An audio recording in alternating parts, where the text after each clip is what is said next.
Hi, everyone. It's Reverend Therese Lee, and this is Unity Spiritual Center, Hilton Head Island, South Carolina. Thanks for bringing your consciousness and your presence. So let's start, as we always do in Unity, in prayer. As you're comfortable, close your outer eyes. Take a moment to breathe.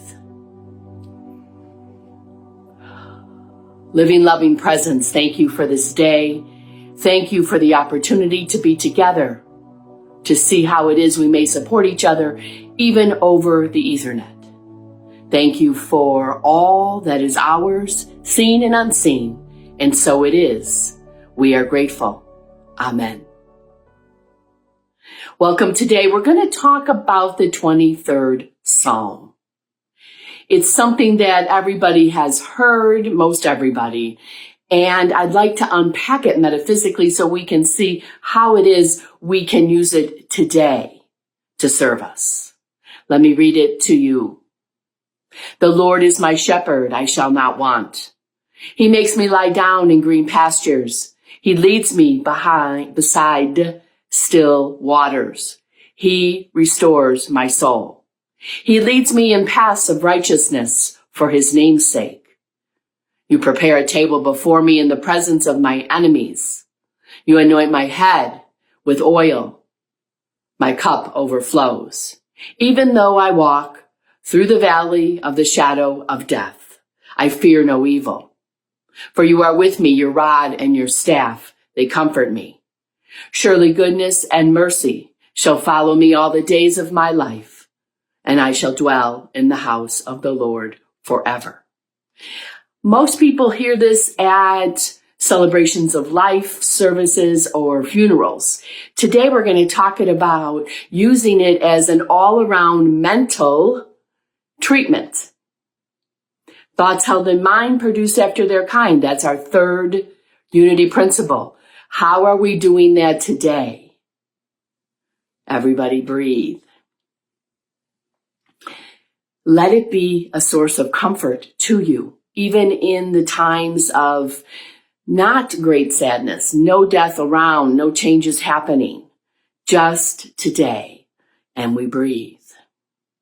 It's a profound series, I think you'll understand as we unpack it, of affirmations that in challenging times, of course, help us understand how it is we can raise our consciousness to a higher presence, the presence that is working through us always and in all ways, the presence we can trust, you and I, to guide us. That means we have to settle down a little bit sometimes, doesn't it? Take a moment apart. So I'm hoping that you might change your mind about the psalm and hear it about a psalm that is for us as we live. Remember, we live every day. We buy the chocolate and we buy the flowers because it puts daily activities such as eating and drinking and seeking security, right, in a radically God-centered perspective. Would it be okay if everything in life came from a God-centered perspective? Because it challenges the normal way that we might think.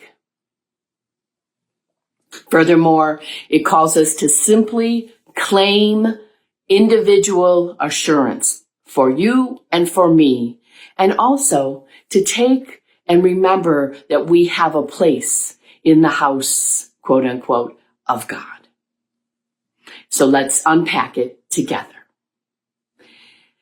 The Lord is my shepherd, I shall not want. The psalmist does not say the Lord wants to be my shepherd, and if you love and promise to obey him, he will take care of your wants. No, what the psalmist said, the Lord is my shepherd. Stating right here, right now, a changeless relationship. Changeless relationship that you and I often forget, especially when those moments of trying times happen. So let's move back to center right? The shepherd is a caretaker, a protector, one that guides the flocks, right, to the best and the least dangerous grazing spots. We talk about this on Sunday when you're with us, or whatever day it is that you're watching us. You get to feed yourself from the smorgasbord from which we present to you, right? And that's where the self-responsibility comes in. Are you willing to understand that it's a wonderful image in our mind to hold, that we have this relationship with the God of our understanding that knows where the best places to graze are? Right now, you and I, everywhere present, no matter what time it is, what day it is, are being guided in the best and the highest and the most bountiful ways of life. The richest environment in which to learn and grow. Thank you, Unity Spiritual Center, Hilton Head. So pause for a minute and just take a moment to remember this. Allow yourself to let go and to trust.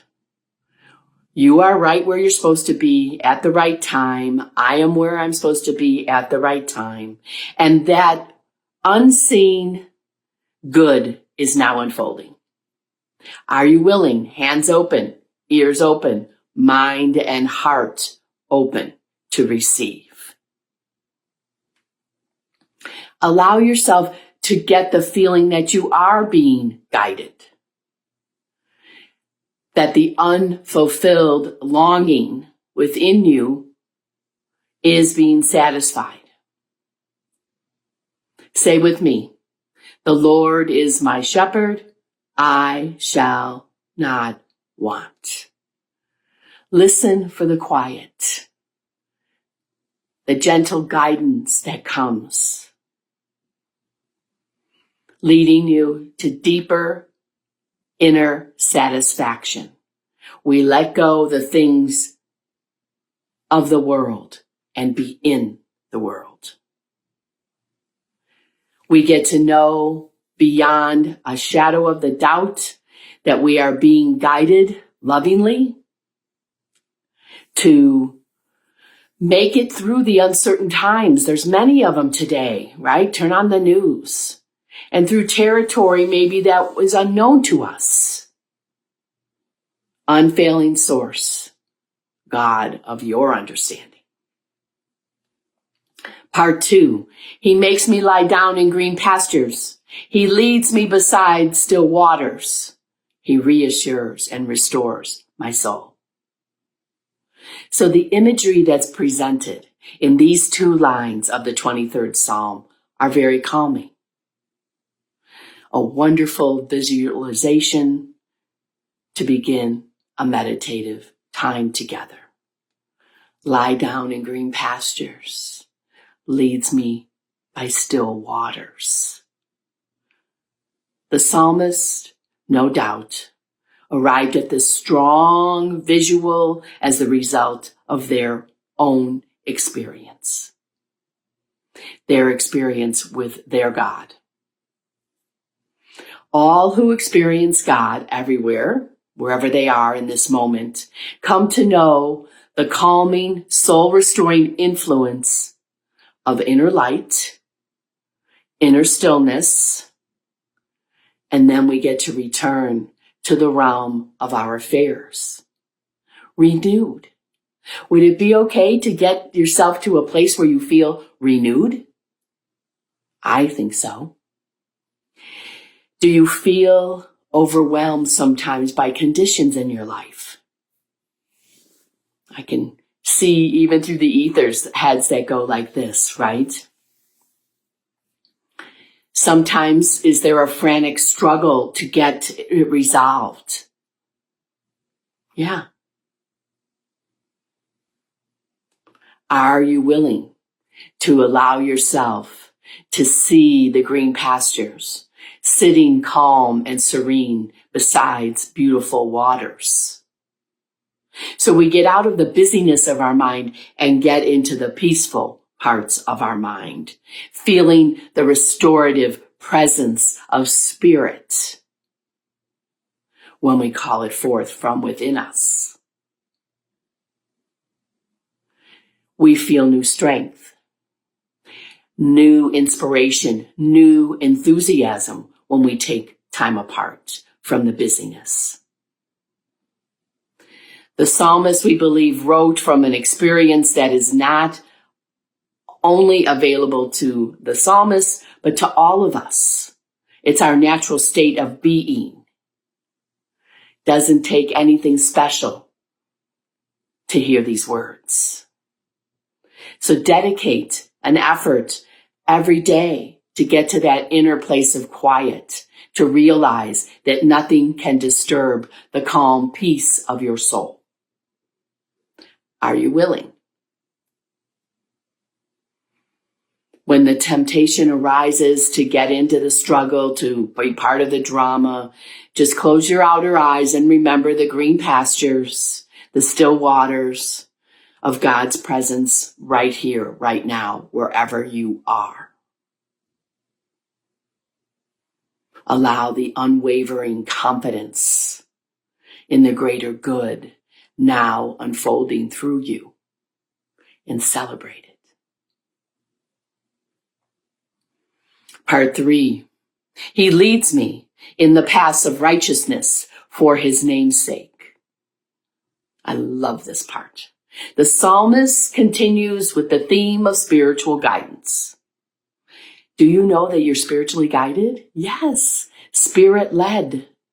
The translators of the New Revised Standard Version, which is one of the copies that we use in Unity, changed the words from paths of righteousness to right paths.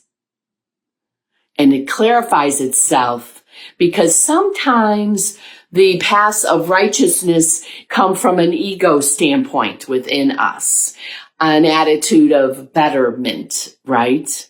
One that sometimes can lead to condemning.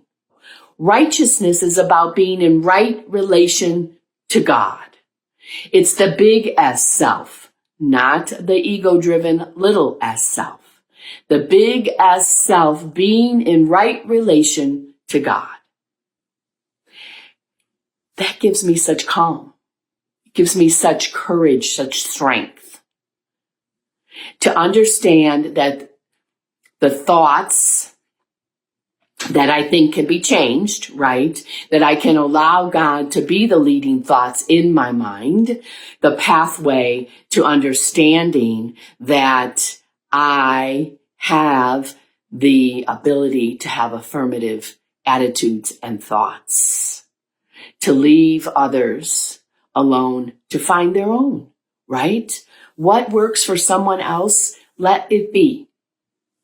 In addition, the Bible names, particularly in the Hebrew Bible, depict a characteristic of the nature of a person. So the phrase, for his name's sake, can be thought of as metaphysically interpreted for the benefit of his nature. So for the benefit of God's nature in you, for the benefit of God's nature in me. So there is a right path for you, a way through which God seeks expression, and for me as well. In this line, we are affirming together when we say it, God is leading us on our right path. We've put aside the small s self. We've engaged the big S self.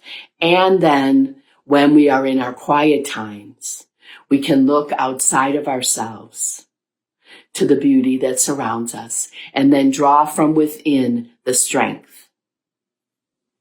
Feel the body relax. We are on the right paths, you and I, when we turn within and we call forth the God guidance that's there for us.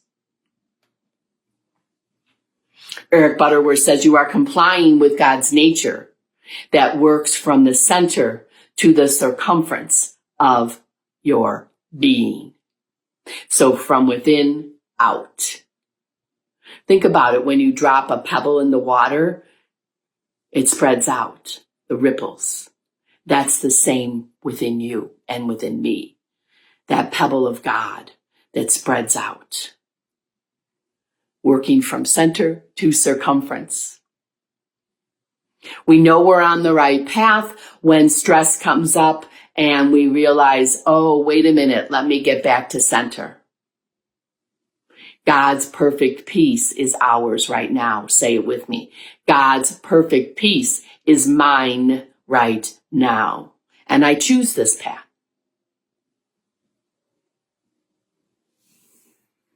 Breathe into the stillness.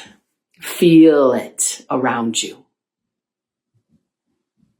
Part 4 says, you prepare a table before me in the presence of my enemies. You anoint my head with oil and my cup overflows.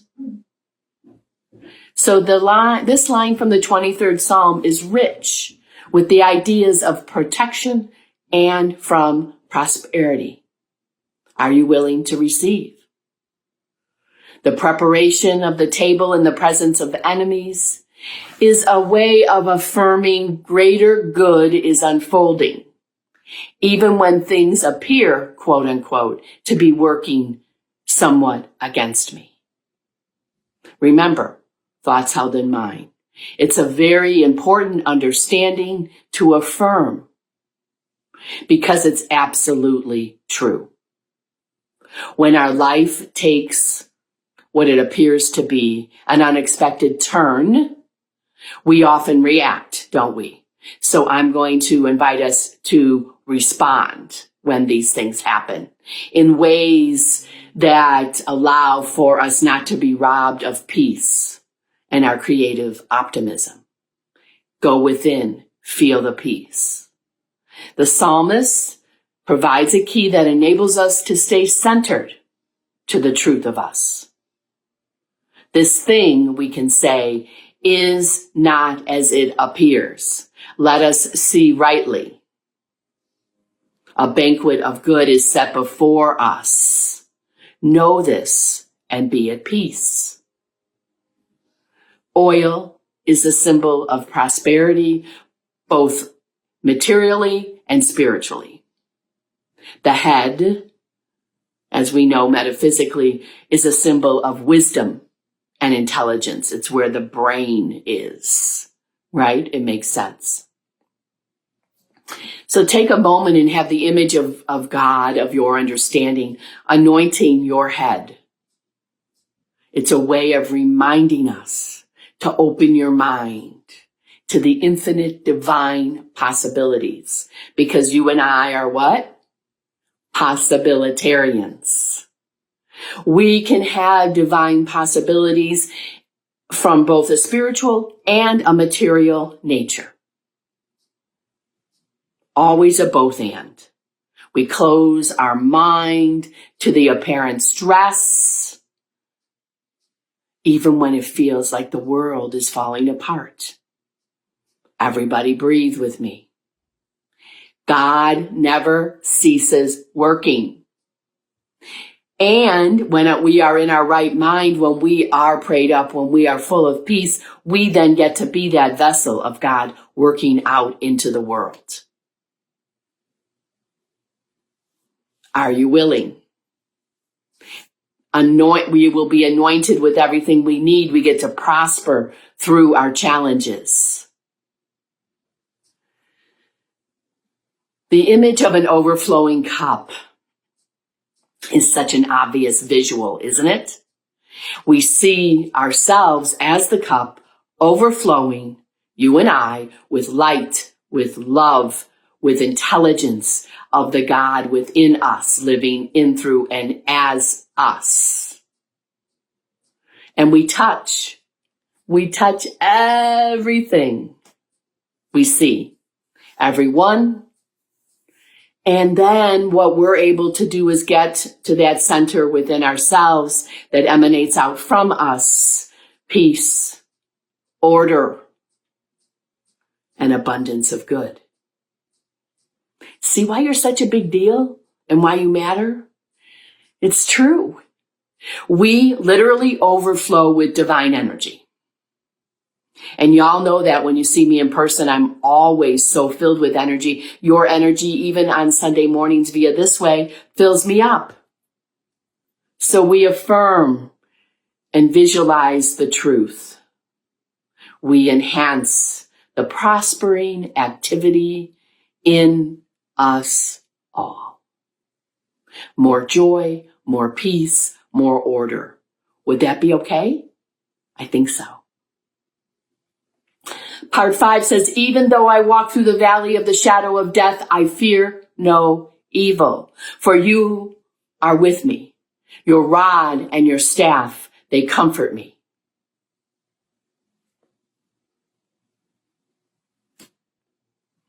Everybody breathing?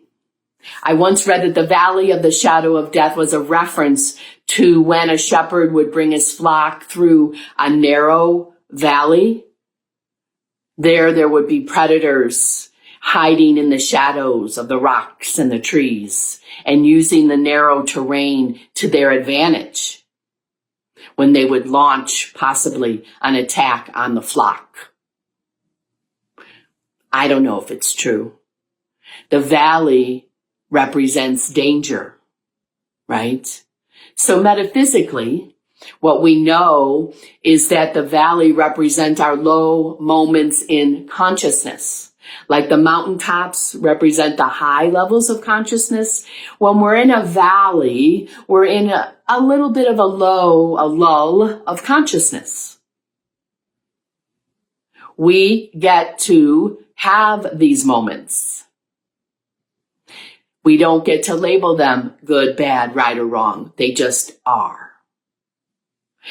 And while you might be having one of them, we know sometimes we feel vulnerable, right? We might feel unaligned, so to speak. So what we get to do then is go back to the 23rd Psalm. I do not fear negative appearances. Further, we don't make them up. Right? We make up stuff. God is my refuge, my protector, my guide. Right? And we stand firm, you and I, when that fastball is pitched at us in life, knowing that the divine outworking is visible. When we can get on our right glasses and we see things as they are, see things rightly.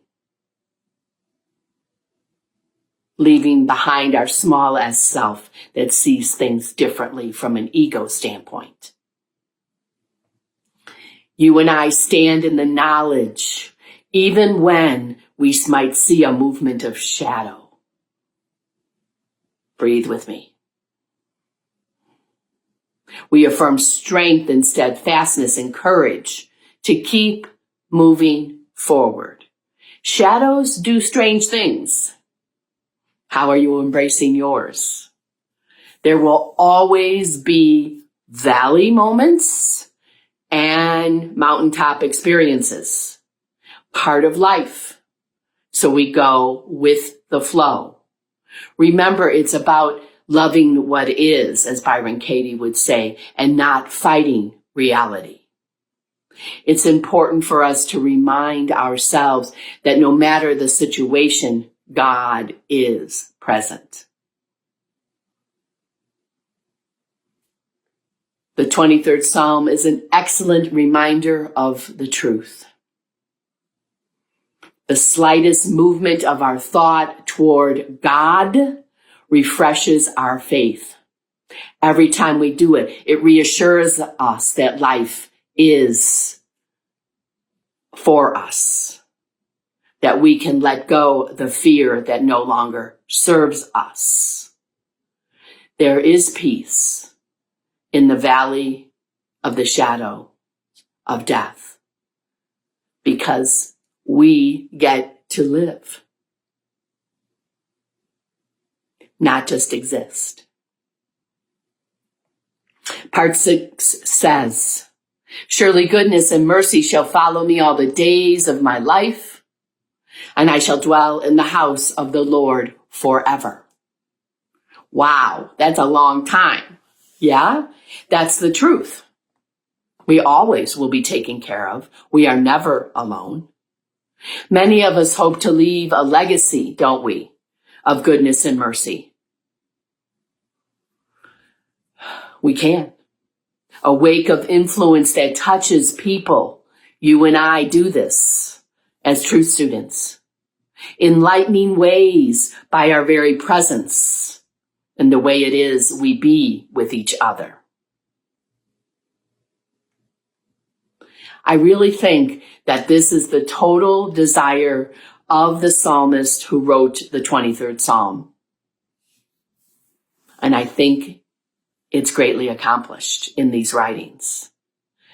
I can also imagine that the writer understood that if goodness and mercy follow us, follow him, then he would need to consistently strive for it in our own affairs, in his own affairs during that day.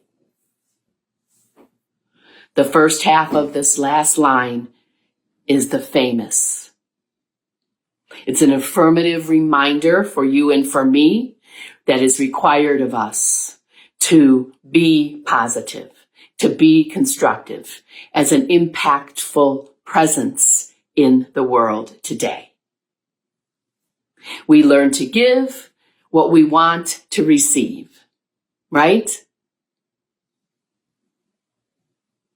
We get to do unto others as we would have them do unto us. It is so easy to allow someone to feel better after we leave them, isn't it? Change your mind, change your life.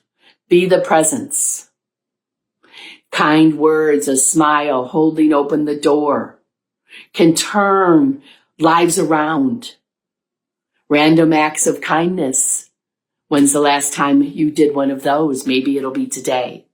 It becomes a catchphrase, right? And yet the ones that are quietly performed increase our own life as well. Always and in always. Why? Because we are one.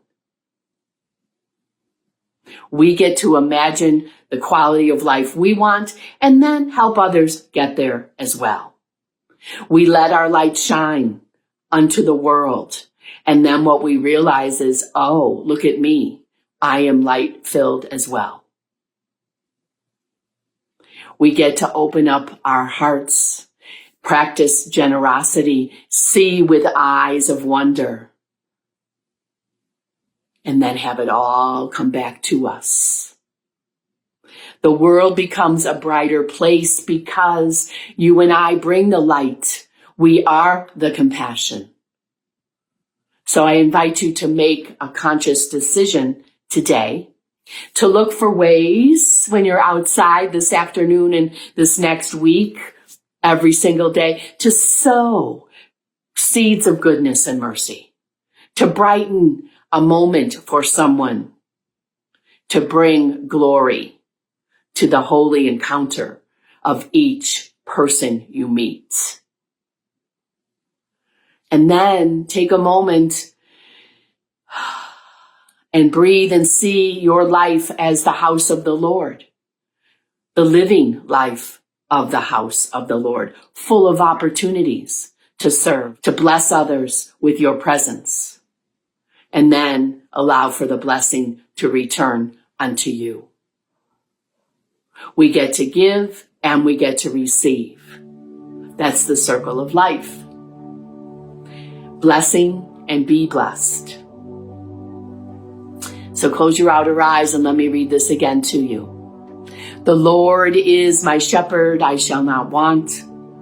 He makes me lie down in green pastures and leads me beside still waters. He restores my soul. He leads me in right paths for his name's sake, and prepares a table before me in the presence of my enemies, anoints my head with oil, and my cup overflows.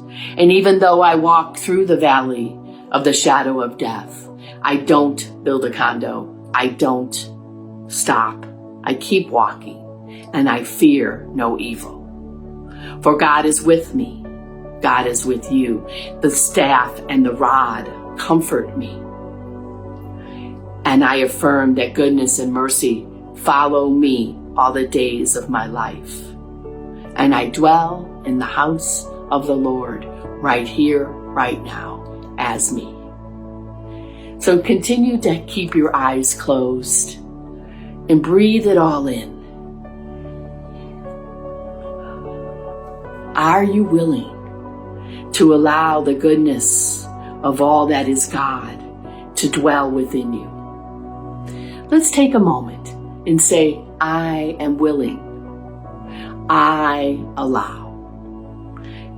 In the silence, I am willing, I allow.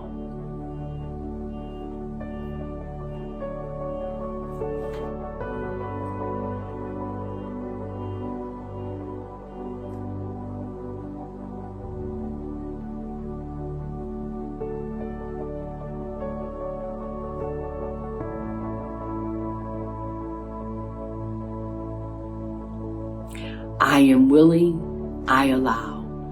Open your eyes. Take a moment. Put your hand up so we can feel your energy. Let's say our prayer for protection together. The light of God surrounds us. I am the light of God. The love of God enfolds us. I am the love of God. The power of God protects us. I am the power of God, and the presence of God watches over us. I am the presence of God. Wherever I am, God is, and because God is, all is well. Thanks for being with us, and thanks for practicing your generosity as you're so moved. On our website at www.unityofhiltonhead.org, there's a practice generosity button that you push using PayPal or your credit card. And snail mail. Yay, I love snail mail. P.O. Box 1392, Bluffton, South Carolina, 29910. Thanks for being with us. Thanks for being the light that you are in the world, and knowing that the right relationship of you to God is what is so attractive out in the world. And so it is. We are grateful. Reverend Therese signing off, Unity Spiritual Center, Hilton Head Island, South Carolina. Many blessings. Have a great day.